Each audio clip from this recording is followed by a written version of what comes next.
Hello, hello. Welcome back to Let's Talk H.P. Lovecraft. Yeah, that's right. I'm getting back into H.P. Lovecraft.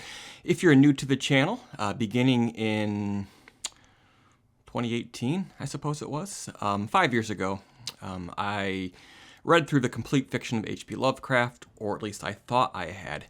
I later went on to discover that he, in fact, wrote a lot of other stuff under different pseudonyms.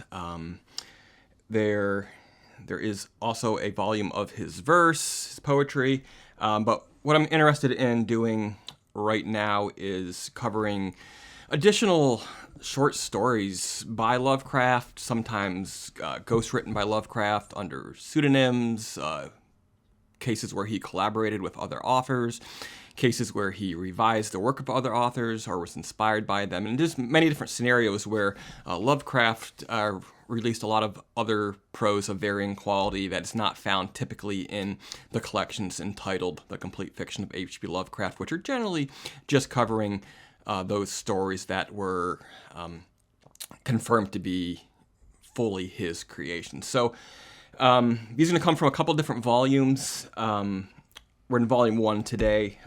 Volume 2 of this collection is Medusa's Coil and Others.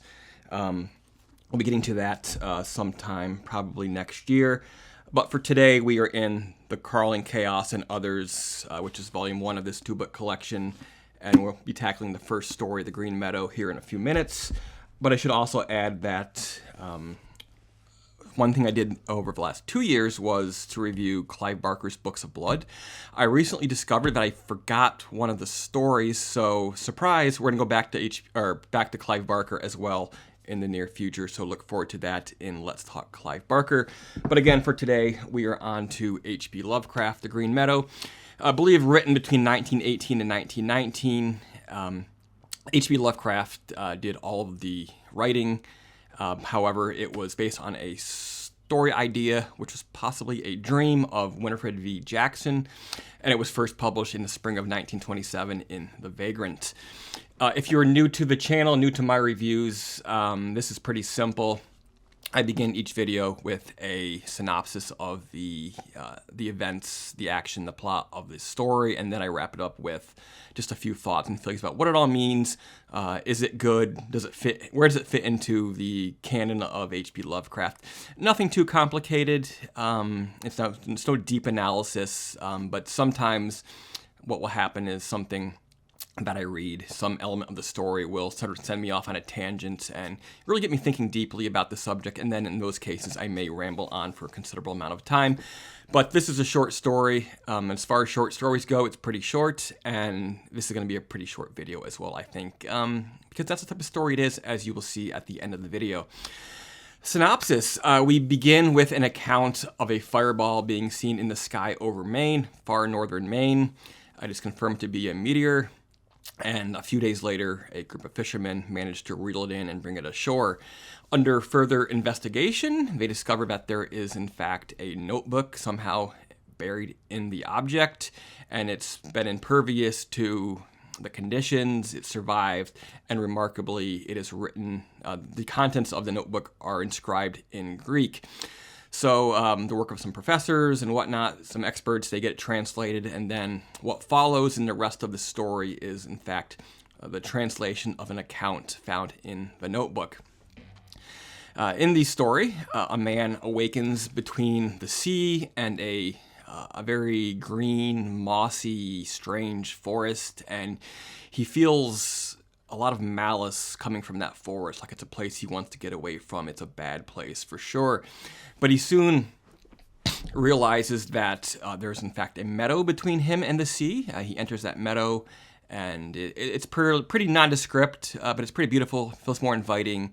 And he goes there, and as he begins to recall a few elements of his life, sort of comes to the realization that he had a life before this place, but he doesn't know the specifics of it.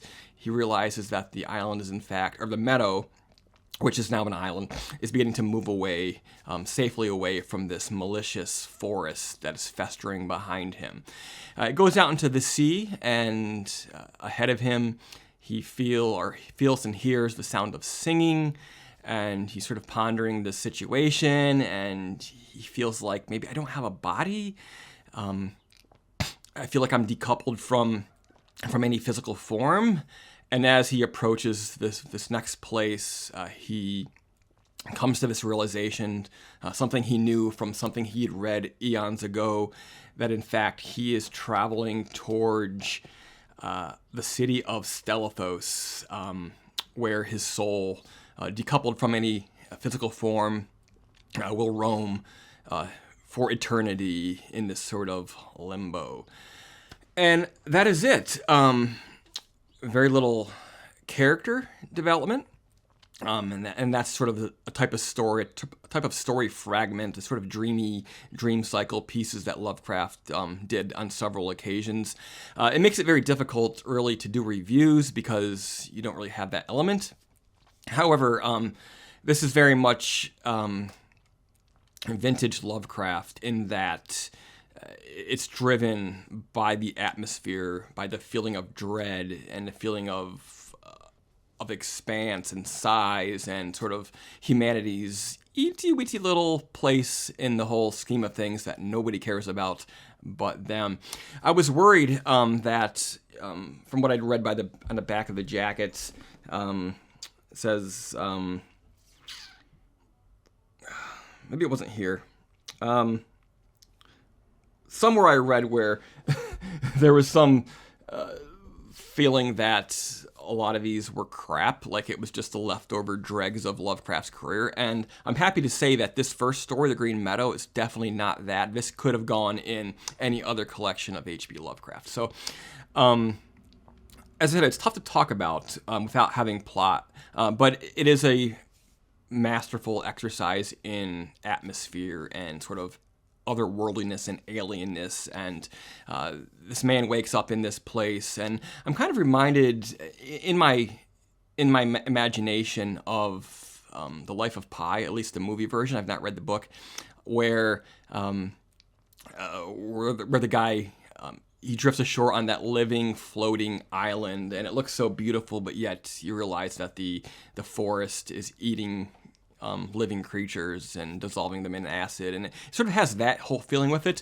coupled with a little bit of what you get from Ridley Scott's Gladiator, when Maximus is dead or dreaming, and he's sort of in that Elysian Fields thing, walking among the wheat. It sort of has that quality to it as well, coupled again with what I know about Lovecraft's work in general, having read his dream cycle stuff, his dreamland stuff, sort of these occasional pieces where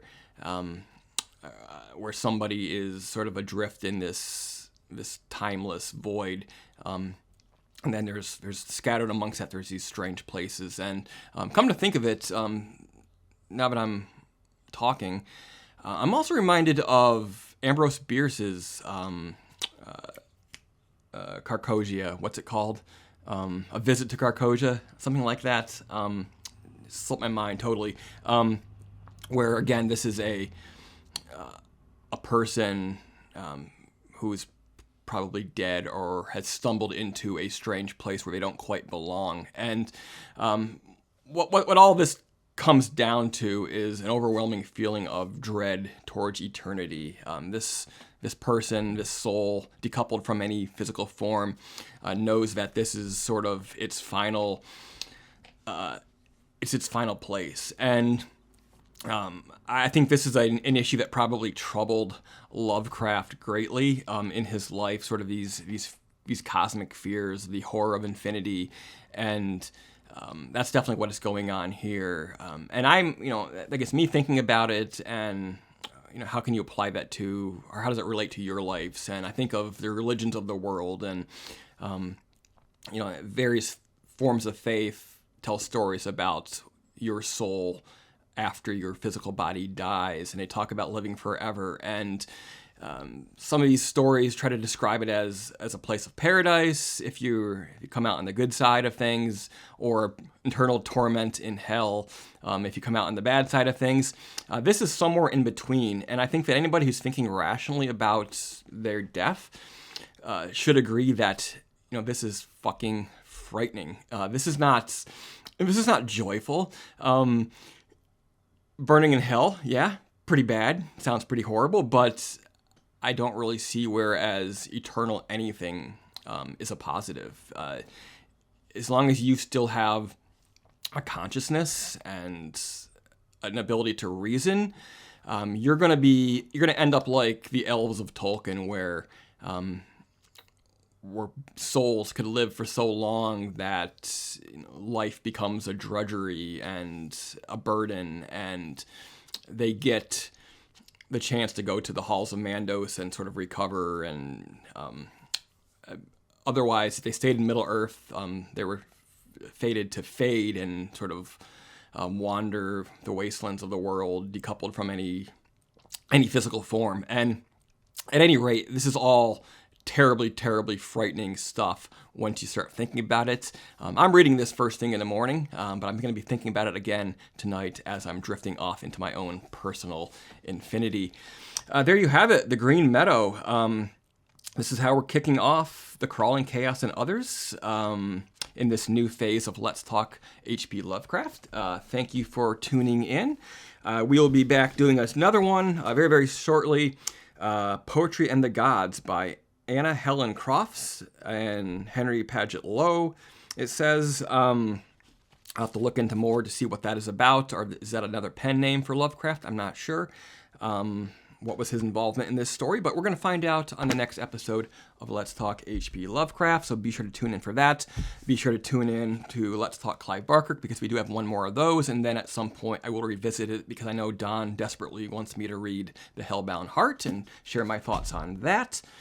But yeah, this is a part of the near future of Let's Talk Entertainment, getting back into the short story review game, which occupied me for many, many years here on Let's Talk. I did 200 Ray Bradbury short story reviews. I intend to go back to his work again one day. Reportedly, he wrote over 600 short stories, so it's going to be a hell of a fun ride trying to track all of those down. But it seems like I have pretty much everything Lovecraft wrote on hand in the prose and in the verse department. He also wrote a lot of letters, a lot of essays.